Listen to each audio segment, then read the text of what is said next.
दोस्तों नमस्कार, मैं दीपक कुमार, आपका स्वागत करते हैं बाजू मैथ्स एकेडमी चैनल पे। आज हम बताने वाला हूं ज्योमेट्री में पार्ट 5 होगा। पार्ट 4 तक हो चुका है। अगर आप वीडियो पर नए हैं तो सबसे पहले आप 1 से चालू कीजिए, क्योंकि कंसेप्ट वहाँ बताए हैं। पार्ट 5 में आज बताने वाला हूँ मैं त्रिभुज का पार्ट 2। त्रिभुज में जो होता है कंसेप्ट, उसको बता दिए हैं। थोड़ा सा कंसेप्ट आज बताएंगे, और बताने के बाद मैं चालू करूँगा उस पर आधारित सभी क्वेश्चन, जो क्वेश्चन एग्जाम ओरिएंटेड क्वेश्चन हैं, जो क्वेश्चन एग्जाम में बार बार पूछे जाते हैं, जो क्वेश्चन आपने देखे होंगे लेकिन देखने के बाद उस क्वेश्चन को छोड़ दिए होंगे क्योंकि आपके पास सही कंसेप्ट की जानकारी नहीं है। अगर सही कंसेप्ट की जानकारी ना हो तो कितना छोटा क्वेश्चन हो उसको स्किप करना यानी छोड़ना ही आपकी भलाई होगी। आप उस बारे में नहीं जानते हैं तो उसको बनाने से कोई फ़ायदा नहीं है। आइए उसी सब क्वेश्चन को लिए हैं आज। उसी क्वेश्चन को समझने से पहले थोड़ा सा कंसेप्ट समझ लें, फिर हम उस क्वेश्चन को बारी बारी से सॉल्व करेंगे, समझने की कोशिश करेंगे। इसमें कंसेप्ट है कि अगर कोई त्रिभुज हो, थोड़ा सा मार्कर स्लो चल रहा है, ये दूसरा मार्कर ले लेते हैं।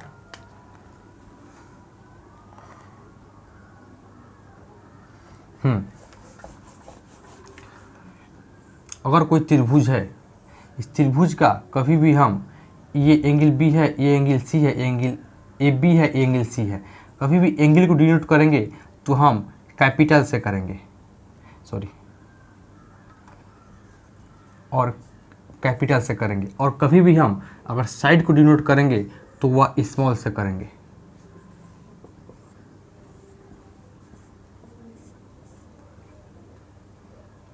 ये सी हो जाएगा, ए सी होगा और ये ए होगा।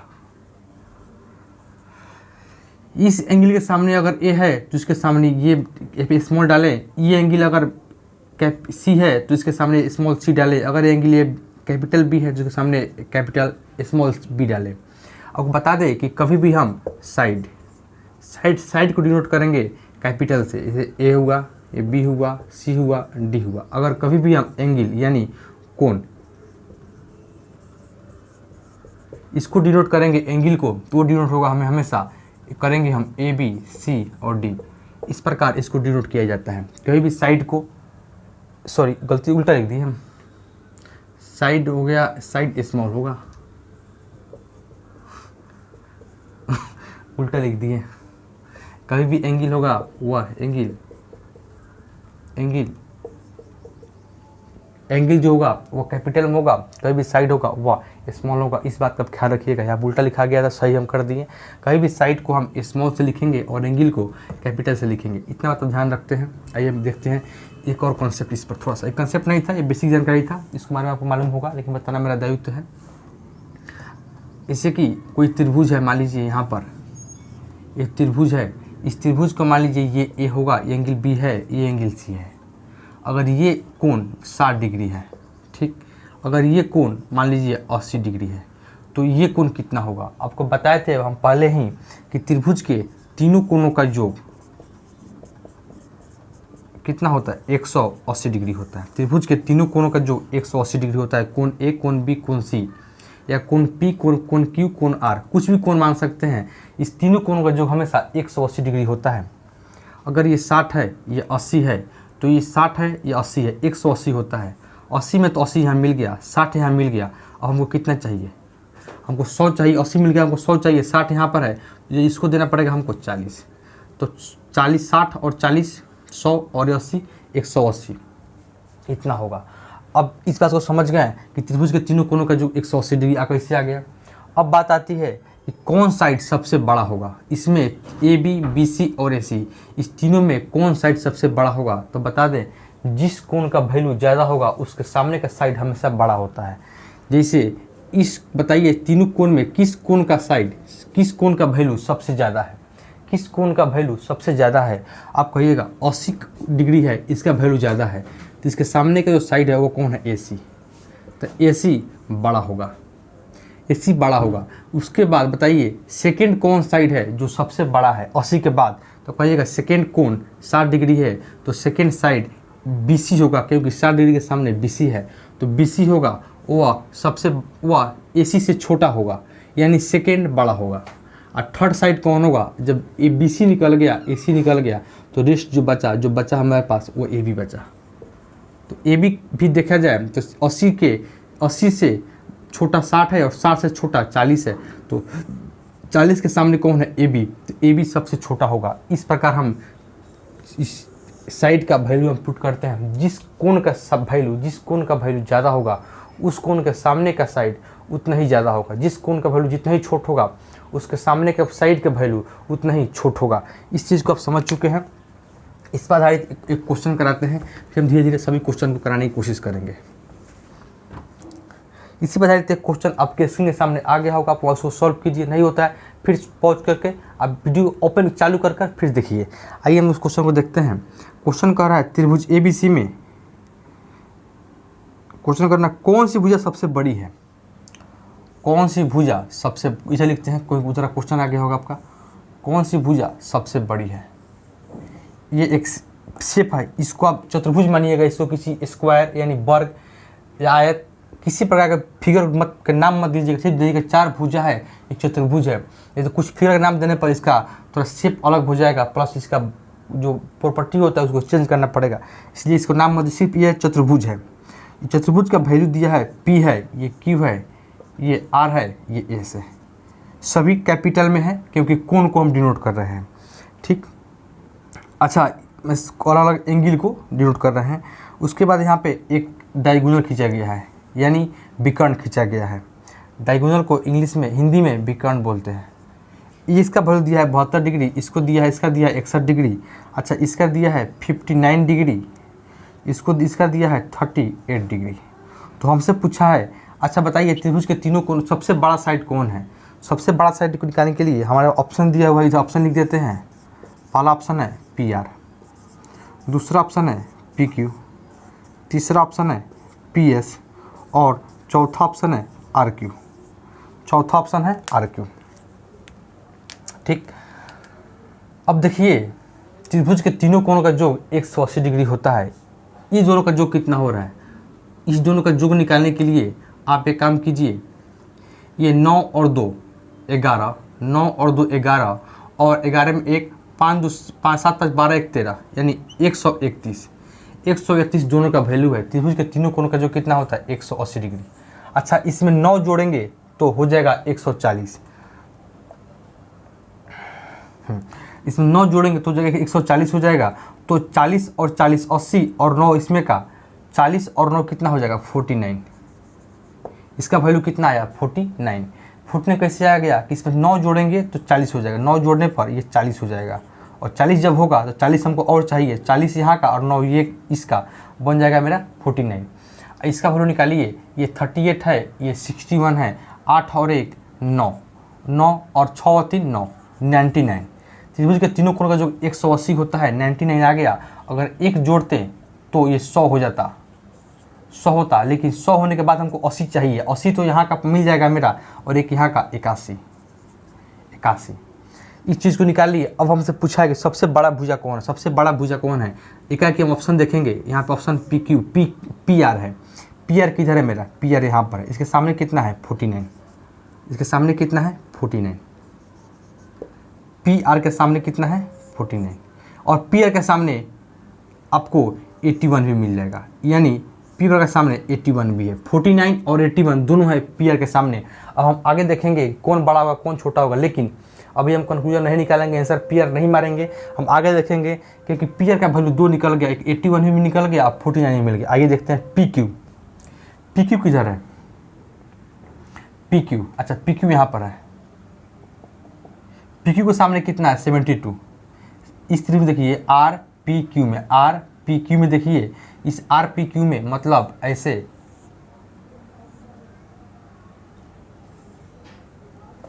फिर से बना देते हैं फिगर। इसमें देखिए PQ और R में ये तो 72 है 72, अच्छा ये 49 है और ये 59 है डिग्री है। PQ का वैल्यू कितना होगा 72 के सामने है तो ये PQ का वैल्यू होगा, PQ की वैल्यू कितना है 72 डिग्री। ठीक, अब देखिए PS किधर है, PS मेरा यहाँ पर है। PS के सामने कौन है 61। इसमें देखिएगा PS में ये ऐसे है, ये ऐसे है, इसको साथ मिलाएंगे तो यहाँ पे मेरा S है, ये कितना है S है, ये R है और ये वाला P है, हम बना रहे हैं एस आर पी त्रिभुज, एस आर और पी। अच्छा ये है मेरा एक 81 डिग्री, ये है मेरा 61 डिग्री। अच्छा ये कितना निकला, एस पी निकला 38 डिग्री, 38 डिग्री। अब हमसे पूछा है कि पी एस का वैल्यू कितना है, पी एस यहाँ पर है, पी के सामने कितना है 61, जिस एंगल के सामने जो साइड होगा उसका वैल्यू उतना ही होगा, यानी इसका वैल्यू कितना है पी एस का 61 डिग्री। अब बताइए आर क्यू किधर है, आर क्यू यहाँ पर है, आर क्यू यहाँ पर है, आर क्यू का वैल्यू कितना है 59, आर क्यू का वैल्यू 59 है तो 59 यहाँ पर आएगा। 59 का मतलब होगा कि आर क्यू का वैल्यू कितना है 59, तो आर क्यू का वैल्यू कितना आ गया मेरा 59। अब मामला यहाँ फंस गया, आंसर कौन होगा इस क्वेश्चन को लेकर। मेरा मेन ब्राइज था कि अगर दो डिग्री एक साथ मिल रहा है तो क्या ऑप्शन होगा। इसको देखिए, सबसे बड़ी भुजा क्या है, सब क्वेश्चन पूछ रहा है सबसे बड़ी भुजा क्या है। यहाँ पे पी आर का मेरा देख रहे हैं 49 भी है और 81 भी है, 49 भी है और 81 भी है। पी क्यू का वैल्यू 72 भी है। इसमें देखा जाए सबसे बड़ा कौन होगा, ये 49 भी है और 81 भी है, यानी 81 भी ये ले सकता है और 49 ले सकता है। इस प्रकार मान सकते हैं कि 81 इसका सटीक वैल्यू होगा, क्योंकि 49 लीजिएगा तो फिर 81 कैसे छोड़ पाइएगा। 72 भी इसका आंसर नहीं होगा, क्योंकि 72 एग्जैक्ट वैल्यू है। इसका दो वैल्यू निकल रहा है, एक 81 जो सबसे मैक्सिमम वैल्यू है, 41 तो छोटा है ही, लेकिन 81 सबसे मैक्सिमम वैल्यू है। तो 81 को हम देंगे प्रायोरिटी का सबसे बड़ा वैल्यू कौन होगा, इसका पी आर। आइए हम बढ़ते हैं अगला क्वेश्चन की तरफ। अब फिर कहिएगा कि एक साइड का 2 डिग्री कैसे निकल गया, क्योंकि दो त्रिभुज बन रहा है, दोनों त्रिभुज के लिए पी आर है वो कॉमन है, इसलिए दो वैल्यू निकल रहा है, दो त्रिभुज के लिए अलग अलग वैल्यू निकल रहा है।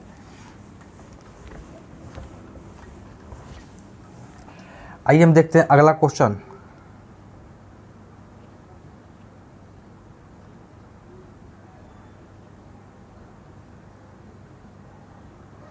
अगला क्वेश्चन आपके सामने स्क्रीन पर आ गया होगा, उसको आप वहाँ सॉल्व कीजिए। नहीं बनता है तो फिर इस क्वेश्चन देखिए। एक त्रिभुज की परिमाप 16 मात्रक है। परिमाप का मतलब होगा पेरीमीटर। परिमाप कितना है 16 मात्रक। परिमाप कहता है अगर कोई भी त्रिभुज है और कोई भी त्रिभुज है, त्रिभुज के तीनों साइड मान लीजिए ए है, ए एंगल बी है, एंगल सी है, तीनों साइड का जो योग होता है, यानी परिमाप का मतलब होता है कि A B plus B C plus A B plus B C plus A C, इस तीनों को जोड़ दीजिएगा तो ये त्रिभुज का परिमाप कहलाएगा। तीनों को जोड़ दीजिएगा तो त्रिभुज का परिमाप कहलाता है। और परिमाप तीनों भुजाओं का योग या चार भुजाओं का योग, चतुर्भुज में 4 भुजाओं का योग, पंचभुज में 5 भुजाओं का योग, ये सभी परिमाप कहलाता है। इसका इंग्लिश होता है पेरीमीटर। फिर हम आगे बढ़ते हैं कि त्रिभुज का परिमाप 16 मात्रक है, जिसकी दो छोटी भुजाएं ए और ए प्लस ए है, दो छोटी भुजाएं। पहला मान लीजिए ए है, दूसरा क्या होगा ए प्लस 1 होगा। दो छोटी भुजाएं ए और ए प्लस 1 होगा, ठीक। तो निम्न में से तीसरी भुजा की लंबाई क्या होगी। तीसरी भुजा की लंबाई ऑप्शन दे देते हैं 8, दूसरा ऑप्शन देते हैं 10, तीसरा ऑप्शन देते हैं 3 और चौथा ऑप्शन देते हैं 7। इस तीनों में से कौन भुजा इसका परिमाप होगा। परिमाप का मतलब AC होगा। तीसरी भुजा की लंबाई क्या होगी, मान लीजिए तीसरी भुजा की लंबाई x। हम बताए थे प्रॉपर्टी, अगर ये x है परिमाप आना चाहिए 16। अगर मान लीजिए तीसरी भुजा जो लंबाई दिया हुआ है तीसरी भुजा है, अगर तीसरी भुजा मान लीजिए 8 होता, तीसरी भुजा 8 होता तो इस दोनों का योग होता, इस दोनों का योग इस तीसरी भुजा से बड़ा होता और इस दोनों का योग तीसरी भुजा से कम होता।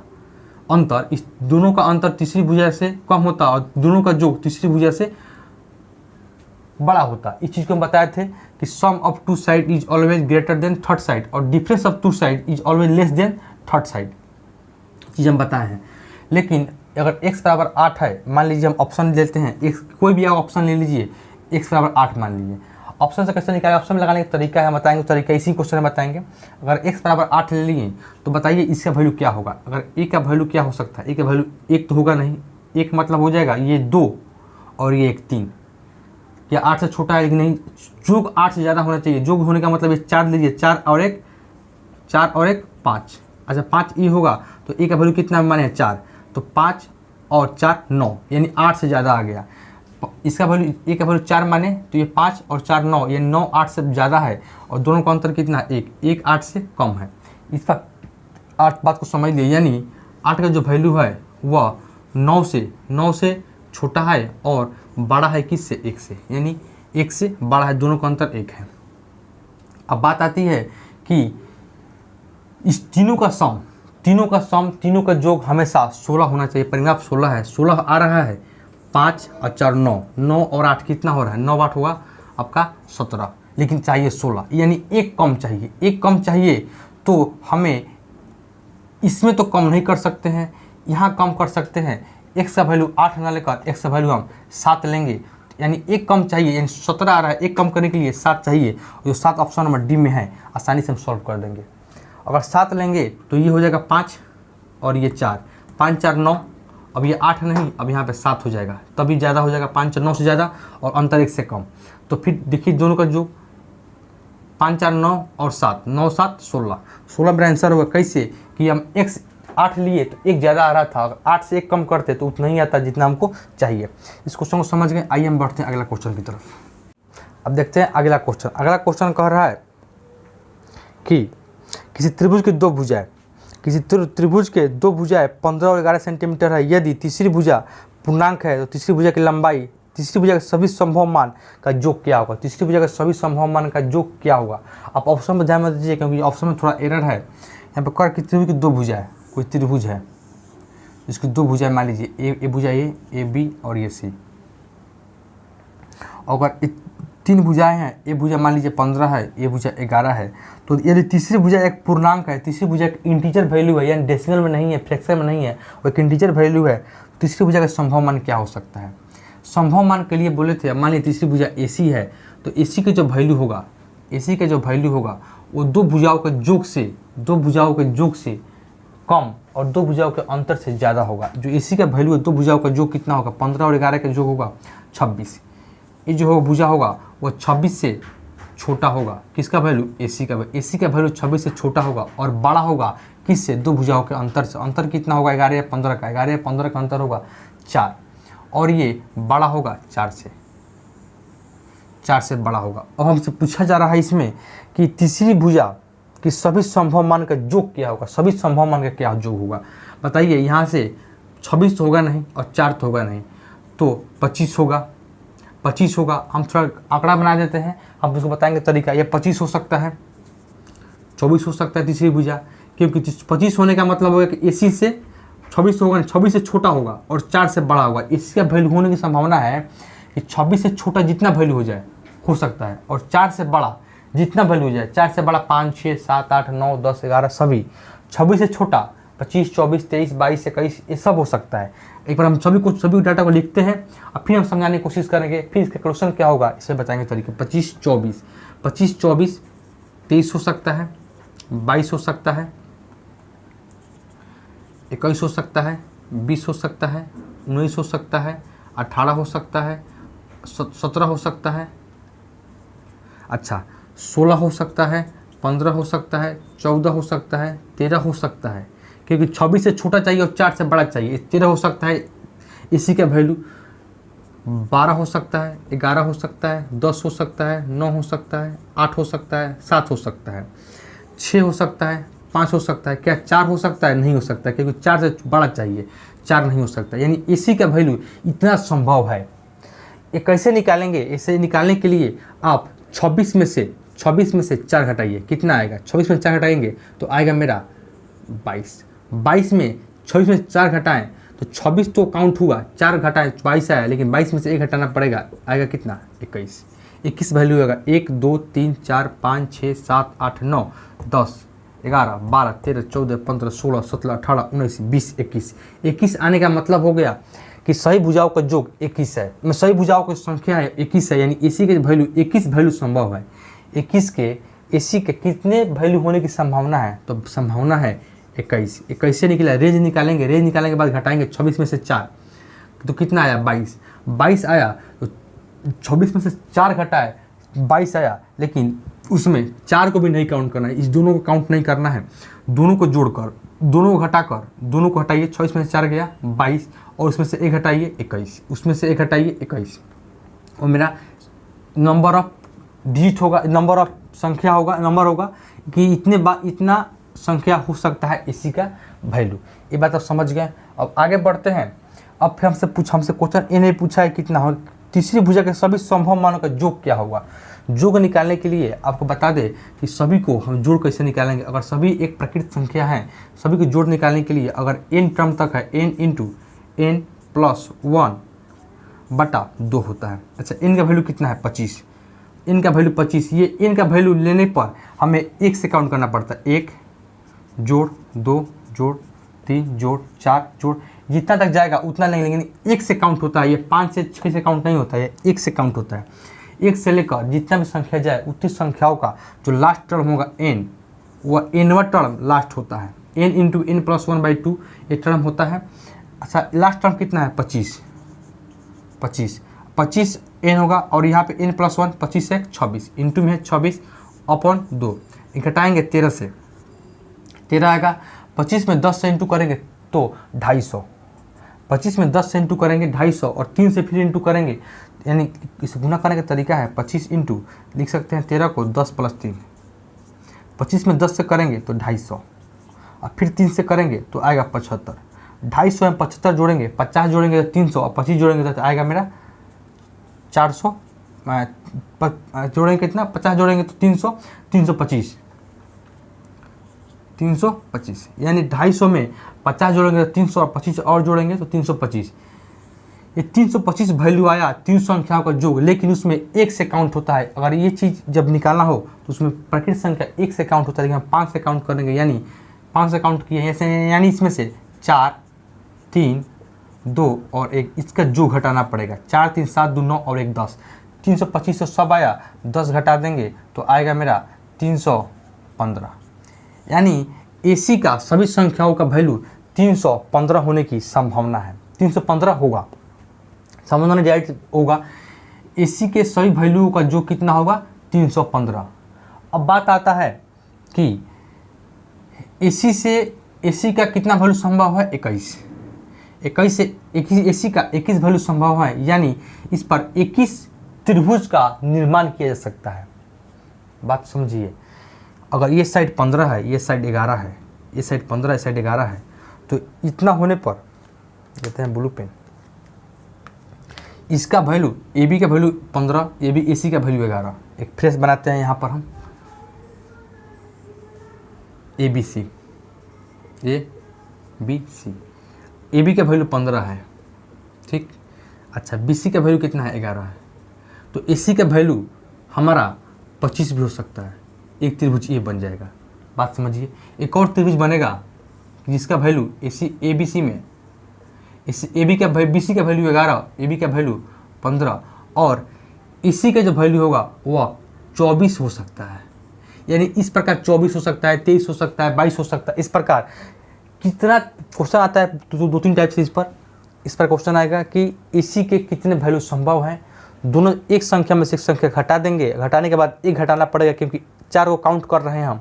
एक घटाएंगे तो आएगा 21, 26 में से 4 गया 22, और एक हटाएंगे तो 21, यानी 21 संख्या पॉसिबल है। 21 कैसे है ये चीज़ हम बता दिए। अब फिर क्वेश्चन पूछ सकता है कि AC के कितने वैल्यू संभव है 21। फिर कह सकता है कि इस फिगर में कितने त्रिभुज को निर्माण किया जा सकता है, तो 21 त्रिभुज का निर्माण किया जा सकता है। फिर क्वेश्चन पूछ सकता है कि ये जो 21 वैल्यू AC का आया, इस सही वैल्यू का योग कितना होगा। वो योग हम निकाल दिए n इंटू n प्लस 1/2 से, जो नीचे से है उसको खसका दिए, आ गया। अगर इस पर आप डाउट है कि अगर आप चाहते हैं कि नहीं घटाएं, ये 4 से 7 2 8 9 10, ये 10 नहीं घटाएं, तो इस टाइप से क्वेश्चन मेरा पहले से आज से लगभग 3-4 मंथ पहले वीडियो अपलोड है, वहाँ जाकर देख लीजिए। इस चीज़ को हम बताए हैं, अगर बताए हैं उसमें उसका थंबनेल जो ऊपर रहता है फोटो वो लगा हुआ है, उस पर देख लीजिएगा।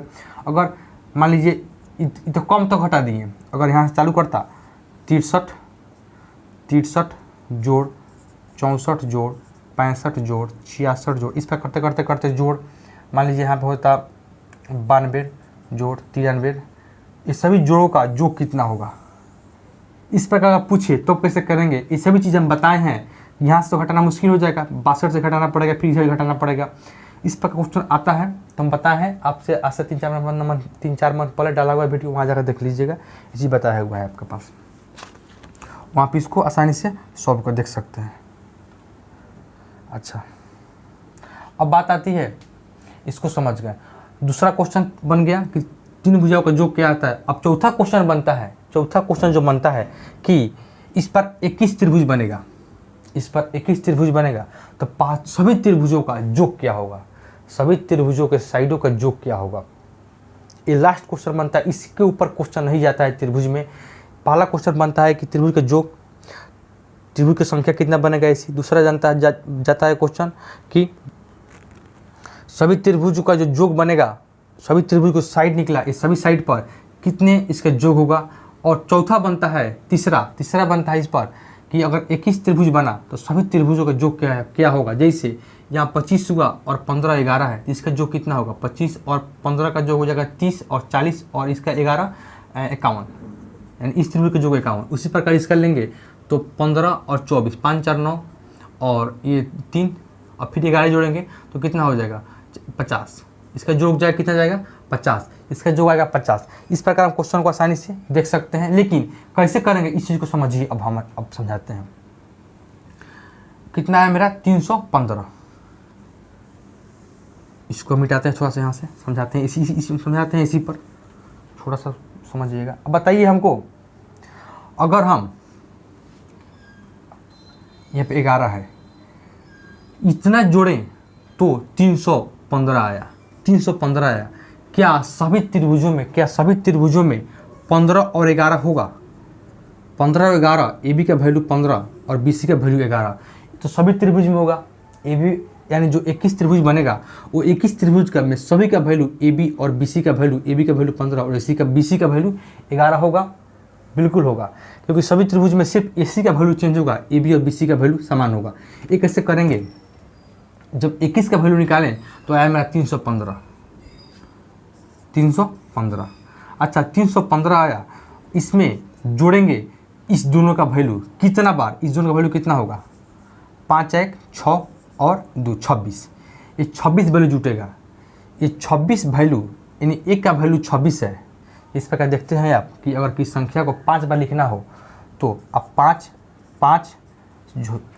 बार लिखना हो, 5 5 5 1 2 3 5 बार, या 5 10 15 20 25 की संख्या को 5 बार लिखना हो तो 5 बार लिखिए प्लस कर, या 5 लिख कर और 5 से इंटू कर दीजिए 25। उसी प्रकार जैसे कि संख्या को 6 को लिखना है 7 बार मान लीजिए, तो 6 जोड़ 6 जोड़ 6 जोड़ 6 जोड़ 6, इस प्रकार 7 बार लिखिए, या 6 एक बार लिख कर और 7 से इंटू कर दीजिए। 7 से इंटू कर 7 से इंटू कर देंगे, 7 छक 42 आ जाएगा। उसी प्रकार यहाँ पे करेंगे कि हम 15 और 11 26 का वैल्यू 21 बार लिखने के बजाय हम 26 को 21 से इंटू कर जो आएगा वैल्यू उसको गुना कर इसमें जोड़ देंगे तो मेरा सभी संख्याओं का वैल्यू निकल जाए, क्योंकि ये तो पहले से जुटा हुआ है। इसको जोड़ने के बाद पहले हम ए निकाल लिए, 315 निकाल लिए, ए निकालेंगे। सबसे पहले हम काम करेंगे, इसका क्वेश्चन आएगा कि तीसरा जो साइड बनेगा एसी के सभी 21 त्रिभुज बनेंगे, उस सभी त्रिभुजों का योग कितना होगा तो निकालने के लिए सबसे पहले हम इसका साइड निकालेंगे। एसी का कैसे निकालेंगे बताने का तरीका, 315 n × n + 1/2 से 315 आ गया।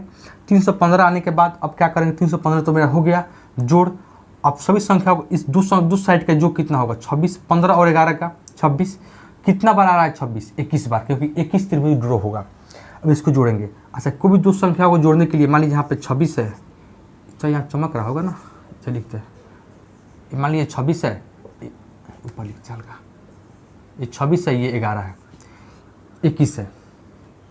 इसको गुना करने के लिए हम सामने गुना करेंगे, एक सामने एक क्रॉस एक सामने, इस तरीका बताएंगे हमको कैलकुलेशन में। ये 6 में 1 से गुना करेंगे 6, फिर क्रॉस गुना कीजिए, 2 एकम 2 और 6 दूनी 12, 12 और 2 कितना होगा 14 के 4 1, 2 दूनी 4 1 5, 546। कितना आया मेरा 546। इस दोनों गुना करके जोड़ेंगे, 6 दूनी 12, 12 और फिर 2 में 1 से 2, 12 और 2 14, 14 के 4 1, 2 दूनी 4 और 1 5, 546। कितना आया 546। 546 तो इसका वैल्यू आ गया, अब प्लस 315 पहले से। अब 6 और 5 11 1, 6 5 11 1, 4 1 5 1 6 और 5 3 8, यानी 861 मेरा सटीक आंसर होगा। जो इस 21 त्रिभुज बनेगा वो 21 त्रिभुज का योग क्या होगा, इसका योग होगा 546, 861 इसका योग होगा। इस बात को आप समझ गए। मुझे उम्मीद है कि आज का वीडियो एक चीज़ बता देते हैं, एक और पॉइंट बता देते हैं, उस पर हम इसको बंद करेंगे। बता दिए 861 मेरा आंसर है। कैसे आया इस चीज़ समझ गए। एक और पॉइंट हम बताते हैं, चाहे बताएंगे नेक्स्ट क्लास में, आइए कल बताते हैं, क्योंकि यार बताएंगे फिर उसमें उस टाइप पर कल बताएंगे और उस पर क्वेश्चन भी कराएंगे।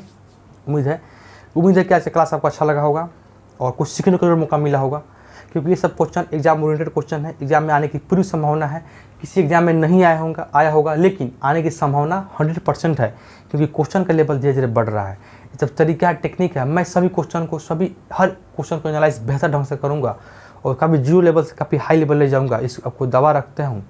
मैं काफ़ी पॉइंट से चालू किया हूँ और काफ़ी हाई लेवल ले जाएंगे और हर क्वेश्चन को एक क्वेश्चन पर 5-6 तरीके से बताने की कोशिश करूँगा। सभी तरीका आपके एग्जाम ओरिएंटेड होंगे। आपको उम्मीद है कि मेरा वीडियो अच्छा लगा होगा और हम मिलते हैं नेक्स्ट वीडियो में। नमस्कार।